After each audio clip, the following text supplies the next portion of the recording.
1억을 모았다. 내가 1억을 모았다면 지금 같은 때 할 수 있는 게 있을까? 이런 거거든요. 지금 1억이 있으면 뭘 할 수 있을까요? 먼저 이분이 지금 무주택자일까요? 아니면 유주택자일까요? 뭐 무주택이겠죠? 무주택. 네. 사실 근데 지금 이제 1억으로서 할 수 있는 게 굉장히 그 범위 굉장히 좁습니다. 1억. 예. 왜냐면 네. 어쨌든 1억을 통해서 부동산 어떤 뭐 내 집 마련, 내 집 부동산 투자를 이렇게 해야 되는 건데 실질적으로 어떤 내 집 마련을 하기 위해서는 일단 대출을 끌어야 되잖아요. 그렇죠? 네. 근데 1억으로 대출을 레버리지를 끌어와가지고 산다고 하더라도 이제 살 수 있는 물건이 현실적으로 많지 않다는 점. 근데 우리가 보통 뭐 돈을 모은다 그러면 1억이 적은 돈은 아니거든요. 예. 그러니까 지금 1억으로는 그러면 할 수 있는 게 없는 상황이에요. 할 수 있는 게 없는 건 아니죠. 그런데 이제 내 집 마련을 한다는 전제 하에서 본다고 한다면 그 범위 폭이 훨씬 더 좁아지는 거고 네. 반대로 내가 이거를 지금은 어떤 2억밖에 없는 상황에서 내가 무주택자인데 네. 내가 내 집 마련을 할 수 있는 곳을 봤더니 이미 가격이 높아. 네. 라고 한다면 지금 장은 그렇게 어떻게 보면 이제 아니라고 하더라도 다음 장을 위해서 미리 이 자금을 가지고 자산을 키우는 게 중요하죠. 그러기 위해서는 네. 지금 이제 항상 우리 소액 투자자들한테 어떤 제일 중요한 거는 레버리지를 활용하는 거거든요. 네. 근데 레버리지는 대출하고 전세 두 가지 있잖아요. 네. 근데 대출을 통한 대출에 대한 레버리지를 통해서 내가 투자할 상황이 되지 않는다라고 한다면 어쩔 수 없이 이제 전세를 통해서 투자하는 일명 갭 투자를 해서 네. 자산을 키워놓은 다음에 그러면 다음 장에서 이 자산을 키워놓은 걸 가지고 이제 내 집 마련을 한다든지 이런 방식으로 가야겠죠. 지금 이번 장에서는 그 갭 투자를 어떻게 하면 되나요? 이거를? 지금 현재 1억을 가지고 갭 투자할 수 있는 지역이 사실 서울을 놓고 본다고 한다면 네. 뭐 예를 들어서 뭐 오피스텔 뭐 심지어는 뭐 나홀로 아파트 요즘 현실적으로 굉장히 힘들고요. 네. 네, 오피스텔 뭐 아파트형 오피스텔 네. 아니면 요즘 소위 말하는 어떤 그 빌라 네, 빌라 쪽으로 이렇게 관심을 갖고 계신 분 계시고 네. 그렇지 않고 이제 아파트를 보신다고 한다면 뭐 수도권 일부 지역이라든지 지방 쪽으로 해서 일단 지금 현재 가만히 있는 것보다는 내 자산을 키우는 것이 맞다. 아니 이거 빌라나 오피스텔을 해서라도 하는 게 맞아요? 그거 어떻게 해야 돼요? 저는 개인적으로 이제 네. 오피스텔을 투자할 때 굉장히 주의할 점이 있어요. 그게 뭐냐면 이제 오피스텔이 원래 이게 수익형 부동산이잖아요. 네. 매가 상승이 되지 않았던 부동산이거든요. 부동산이거든요. 네. 부동산인데 실제 지금 현재 오피스텔의 매매 가격이 많이 상승하는 이유는 네. 저는 부동산 규제의 부작용 내지 그 풍선 효과를 보고 있어요. 네. 예.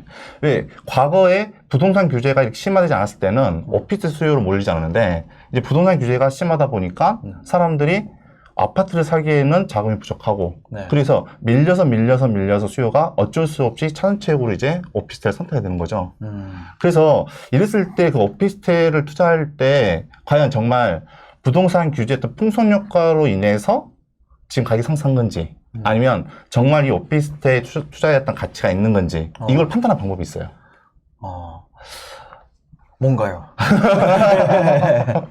한 템포 늦게 말씀해 주셔가지고 말해야 되나? 말아야 되나? 고민했었는데 지금 부동산 규제가 본격적으로 시작된 게 2017년 파리 대책 때 물론 2016년도부터 뭐 세금, 그다음 대출에 대한 규제가 이어졌지만 네. 가장 강력한 수요 억제를 포함한 가장 강력한 대책은 2017년 파리 대책 때 발표됐거든요. 그러면 내가 관심 있는 오피스텔 내가 관심 있는 나홀로 아파트가 있다고 한다면 그 기점을 했을 때 과연 그 전에도 즉 2013년에서 2017년 시장에도 분명히 부동산 가격은 상승을 해왔거든요. 그러면 그때 시점 이전부터 상승을 했다고 한다면 이 오피스텔도 투자 가치가 있는 오피스텔이라고 말할 수 있지만 네. 규제가 된 이후부터 그리고 규제 강도가 심화된 이후부터 오피스텔에 피가 붙는다든지 아니면 오피스텔에 대한 가격이 상승했다고 한다면 네. 그 오피스텔은 부동산 규제의 풍선 효과로 발생돼서 어떤 상승을 했기 때문에 문제는 이런 부동산 규제가 다시 완화가 된다고 한다면 네.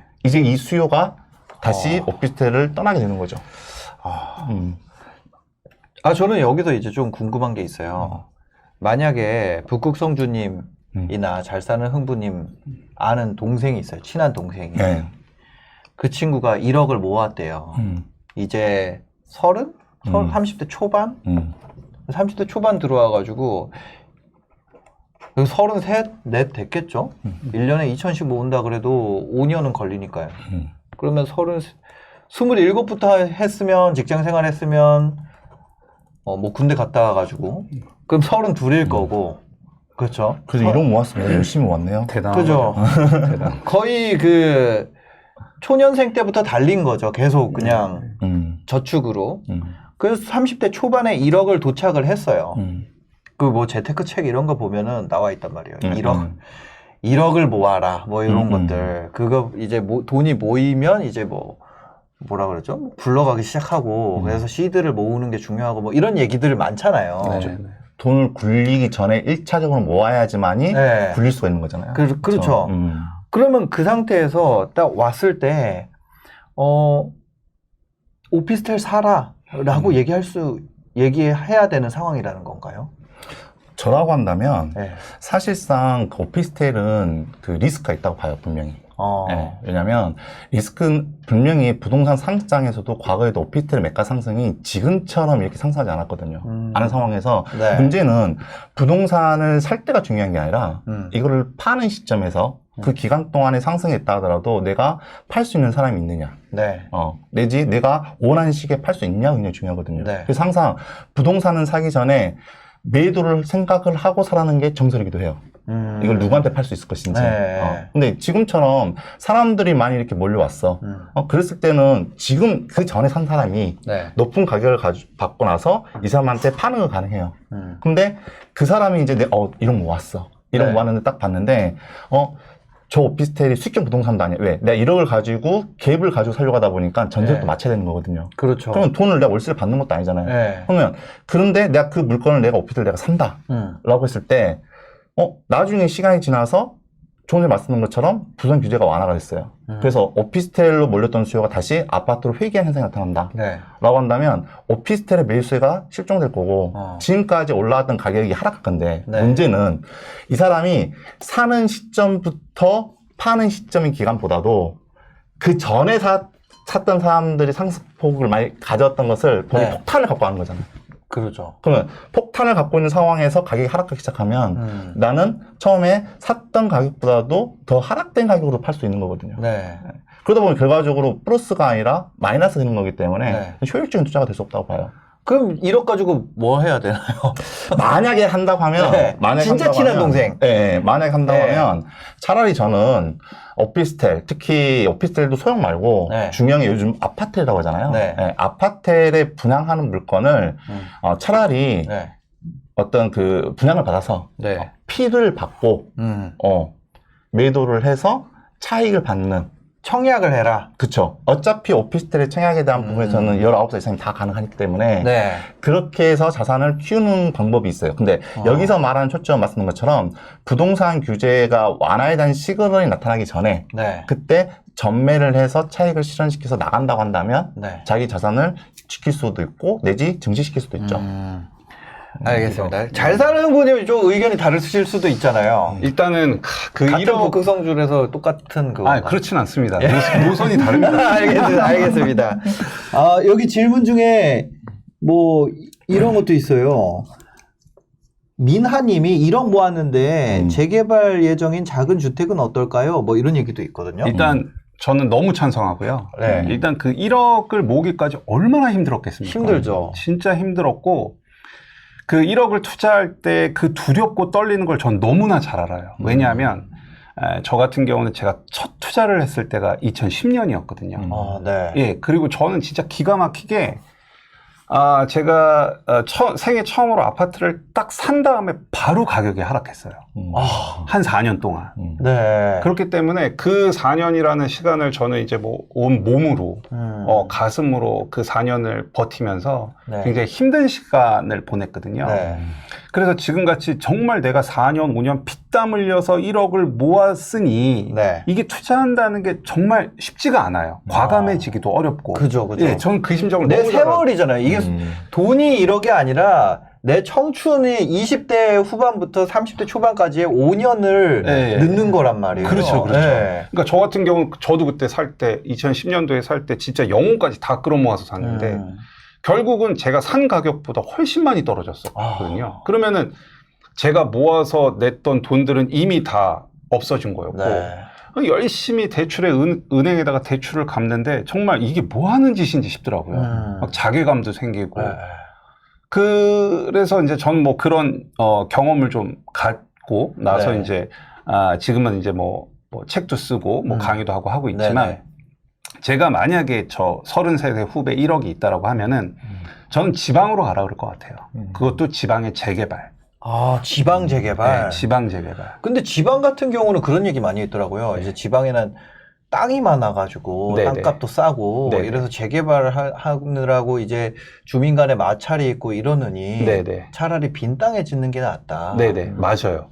너무 핵심을 잘 짚어주셨는데 이제 지방은 빈 땅이 많기 때문에 사실 거기 토지를 그냥 이렇게 깎고 아파트 올리는 게 훨씬 좋아요. 못하러 기존 주택 있는 거를 갖다가 보상이라는 절차를 통하고 그 사람들을 설득을 해서 굳이 그런 절차를 거쳐가면서 공급자 입장에서는 아파트를 그렇게 지을 이유가 없거든요. 네. 근데 그래서 이제 지방을 하되 어쨌든 재개발이라는 거는 주거 환경이 굉장히 낙후된 곳을 개선하는 사업이잖아요. 네네. 네, 막 낡은데 막 살기 힘든데. 그죠. 그러면 딱 하나만 보면 돼요. 그 지방에 있는 구도심이 네. 입지적으로 그 현지인들이 선호를 하냐. 그러니까 주택이 새 거다 낡 것다라기보다 네. 입지적으로 선호를 하는 곳이냐. 아, 그러니까 이제 그 동네에서 주택도 다 오래된 주택이고 이런데도 네. 사람들이 계속 거기에 바글바글 하냐. 바글바글 하다기보다는 새 아파트가 들어섰을 때 네. 사람들이 다시 모을 수 있는 주변 인프라나 환경, 뭐 예를 들면 뭐 도청, 네. 뭐 시청, 아니면 옆에 뭐 앞에 바다가 있다든지, 네. 아니면 옆에 강이 흐른다든지, 어떤 그 구도심에 구도심이 새 아파트로 들어섰을 때 뭔가 매력적인 요소, 네. 그게 있다고 하면은 재개발은 분명히 성공할 수가 있죠. 지방 재개발. 네, 지방 재개발. 1억 갖고 사실은 요즘 이제 몇 년 전만 하더라도 네. 이제 우리 흔히들 24평 전용 면적 5구라고 하는 소형을 선호하긴 했지만 조금 아쉽긴 해요. 1억이면은 이제 우리가 흔히 말하는 34평을 하기는 조금 힘들고 24평 같은 경우는 얼마든지 할 수 있고 네. 제가 그리고 또 재개발을 말씀을 드리는 이유는 사실 그렇잖아요. 제가 1억을 딱 넣었는데 앞으로 부동산 가격이 하락하면 얼마나 가슴이 쓰립니까? 그렇죠. 네, 그거는 굉장히 힘든 일이니까. 네. 근데 이제 재개발은 조금만 이렇게 공부를 하다 보면은 네. 주변에 있는 신축 아파트보다 훨씬 싸게 매입하는 효과가 있어요. 그러니까 예를 들면 옆에 있는 아파트가 5억이에요. 네. 근데 나는 이 재개발 지역의 빌라 아까 뭐 1억 정도 된다고 1억이요. 하는데 이 지역의 빌라를 1억에 산단 말이죠. 그리고 나중에 이게 아파트가 새로 지어지면은 이제 분담금이라고 해서 뭐 돈을 좀 얼마 내야 되거든요. 네. 예를 들어 그게 2억이다. 그럼 나는 여기 새 아파트가 지어졌을 때 이 아파트를 사는 총 가격은 3억이란 말이죠. 네. 그러면 바로 옆에는 5억인데 이게 새 거가 3억이다라고 하면 일단 2억을 먹고 들어가는 거니까. 네, 그렇죠. 예. 이게 엄청 큰 매력이거든요. 예. 이게 굉장히 큰 매력입니다. 그러니까 설령 예를 들어서 내가 재개발 투자를 했어. 네. 근데 당장 내일부터 가격이 떨어져. 네. 그러면 이 아파트에 5억으로 갭 투자했던 사람은 예를 들어 1억이 떨어졌다. 그렇죠. 그러면 4억으로 돼버리잖아요. 네. 근데 여길 내가 3억으로 산 거니까 이 아파트가 4억으로 떨어져도 네. 이 재개발지에 투자한 사람은 1억의 수익이 생기는 거죠. 이게 2억을 벌었었는데 1억이 됐다 이 얘기죠. 그러니까 4억이 된다고 해도. 그렇죠. 그러니까 이 아파트가 앞으로 시세 변화가 전혀 없다 하더라도 나는 네. 2억의 수익이 나는 거고 네. 설령 아파트 가격이 조정이 돼서 1억이 떨어졌다 하더라도 나는 재개발 투자를 통해서 1억의 수익을 낼 수 있는 거예요. 근데 이런 것도 또 있잖아요. 재개발한다 그러면 이게 그 서울 같은 경우는 이제 저 여기 염리동 살았었거든요. 네네. 염리 5구역이 해제됐었어요. 네, 해제. 그런 것처럼 이제 하락장 오면은 네. 거기 안에 이제 주민들 중에 네네. 이거 해제해달라고 네, 하는 맞아요. 경우도 많이 있거든요. 네네. 그리고 이게 그 피 있잖아, 피. 네네. 피도 쫙쫙 빠지고. 네네. 그러면은 내가 예를 들어서 재개발로 따져봤을 때, 네. 그 첫 번째로 피가 빠져서 손해를 보더라도 나중에 다 지어지면 어차피 괜찮을 거야. 네네. 라고 생각하는 방법이 있고. 네, 맞아요. 근데 두 번째는 진행이 안 되는 거예요. 네, 맞아요. 네. 계속해서. 예를 들어서 이 염리 5구역 같은 경우는 이제 다시 또 지정한다 그러거든요. 네. 그럼 이거 해가지고 지금 신촌 그랑자이. 예. 그랑자이나 옆에 들어온 아파트 있잖아요. 새 아파트. 네네. 그 가격으로 간다고 해도 지금부터 또 해가지고 동의해서 다시 구역 지정하고 그걸 가는데 또 하락장 오면 네네. 그러면 또 지금 거의 한 10몇 년 지났잖아요. 그렇죠. 네네. 그러니까 저게 근데 굳이 그러니까 이제 그 반대 그러니까 아무래도 아파트 가격이 떨어지면 추진 동력이 약해져요. 네네. 결과적으로 재개발의 속도라는 거는 주변 아파트 시세가 그 네. 추진 동력이거든요. 그렇죠. 그러니까 우리가 이렇게 조금 생각을 하면 되는 건 뭐 사실 이제 생각을 했을 때 재개발은 이렇게 절차가 있단 말이죠. 네네. 뭐 구역 지정이 되고 조금 어려운 얘기긴 한데 조합 설립되고 사업 시행인가하고 관리 처분 나는데 네. 이제 너무 앞단에 들어가지 말고 관리 처분이라는 단계가 있어요. 네.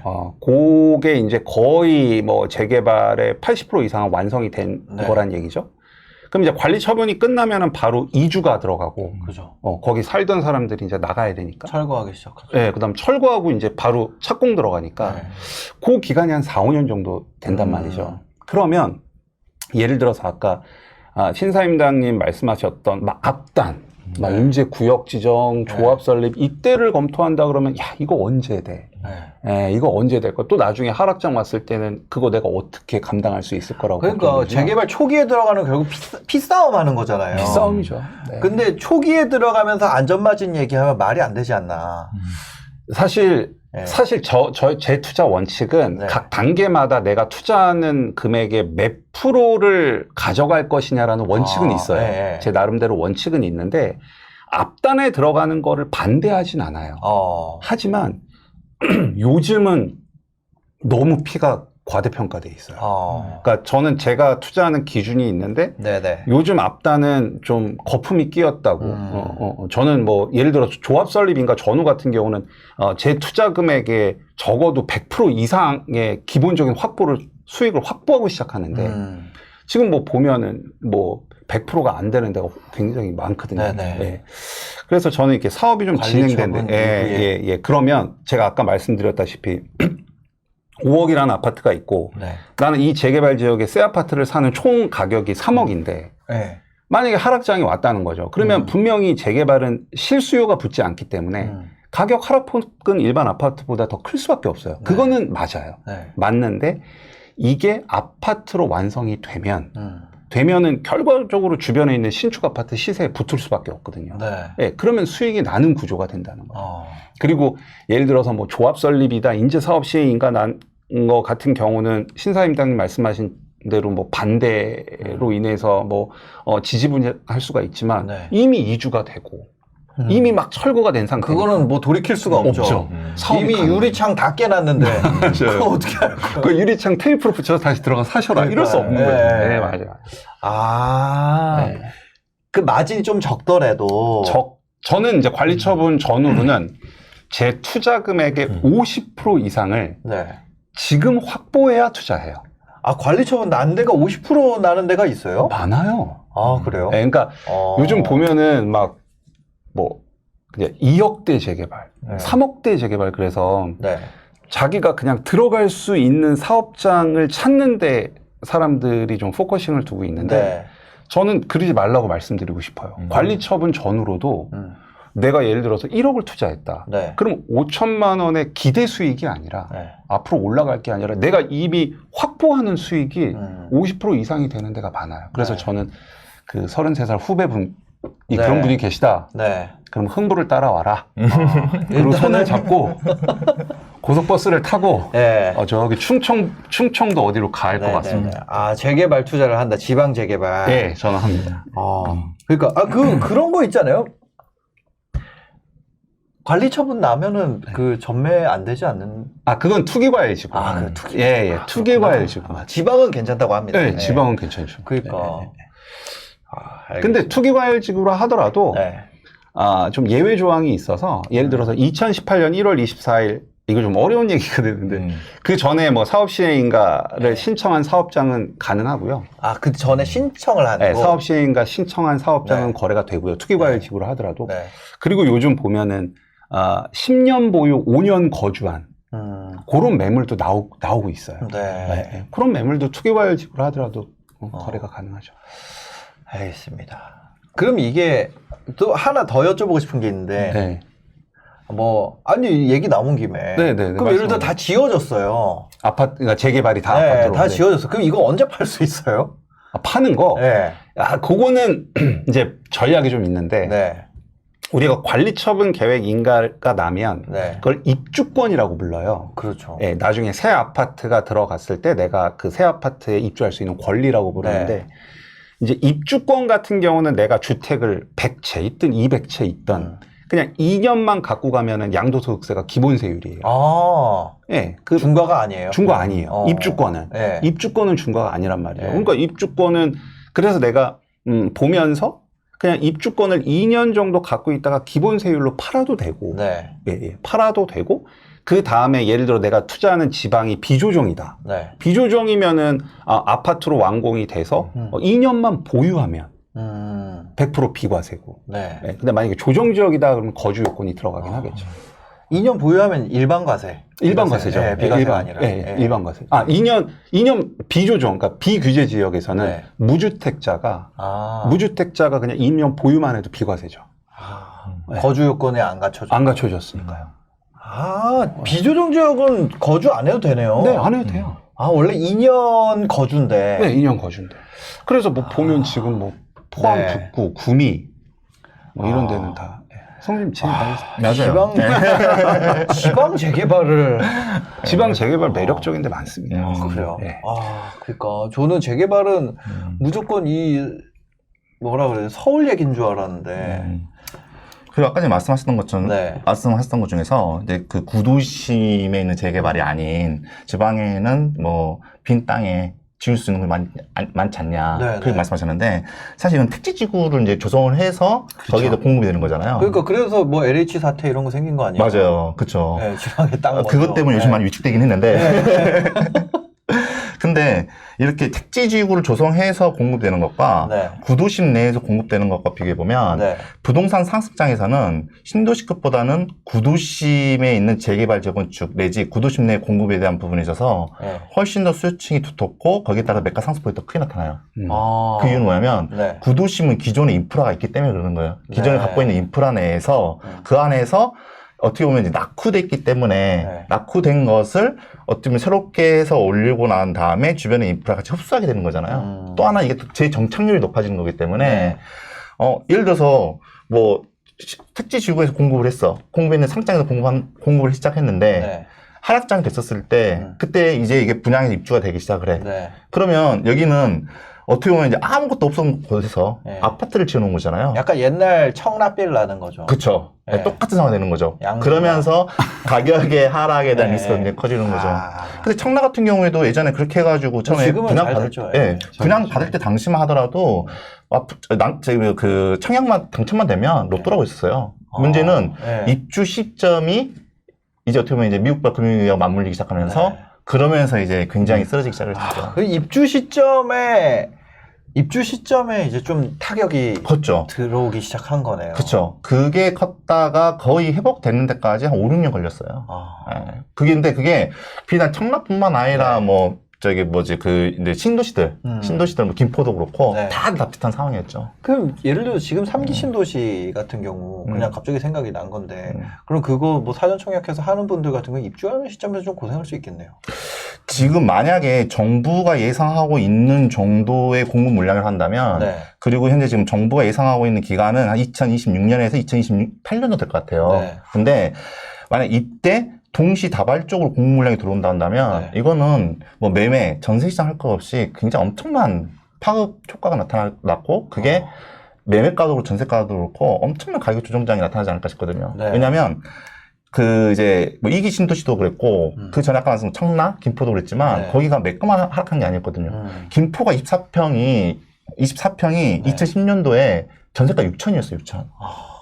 지금하고 24평이. 그렇죠. 지금하고는 거의 뭐 상상할 수 없는 가격이거든요. 그런 식으로 물량이 많아지면 네. 결과적으로 이길 수 있는 장사가 없어요, 이게. 양주가 똑같죠. 제 친구가 거기서 학원 강사하거든요. 거기 34평 1060에 살고 있었어요. 거기. 맞아요. 그래가지고 야 1060이라고? 왜 집을 왜 사냐? 그래서 그 친구가 그랬는데 그 양주가 그렇게 올라가지고 요즘에 그쵸. 지금 뭐 DTX 신호선도 그렇고 굉장히 핫하죠. 굉장히 지금 핫한 완전 거죠. 현타 제대로 맞아가지고. 뭐 지금 뭐 동두천까지 가격 상승했는데 뭐 말을 다 했죠. 뭐. 하여튼 그렇습니다. 일단 1억이 있다면 지방 재개발이나 오피스텔 같은 경우는 분양권 투자. 차라리 청약. 하시려고 한다면, 예, 전 청약으로 하시는 거 청약으로 하는 게 차라리 낫다. 한다면.